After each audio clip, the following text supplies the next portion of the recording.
¿Se han preguntado cómo ven las abejas? Las abejas tienen dos tipos de ojos.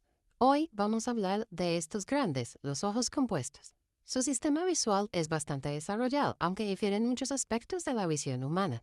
Las abejas son capaces de percibir colores, pero su espectro visual es diferente al nuestro.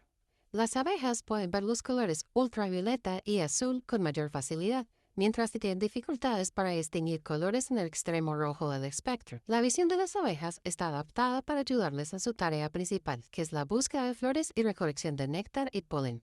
Pueden detectar patrones de polarización de la luz, como se observa acá, lo que les permite orientarse y encontrar fuentes de alimento incluso en días nublados. Además, son capaces de percibir movimientos rápidos con mayor facilidad que los seres humanos. Esto nos resulta particularmente útil para detectar movimientos de posibles depredadores o presas. Es importante mencionar que la visión de las abejas es complementada por otros sentidos.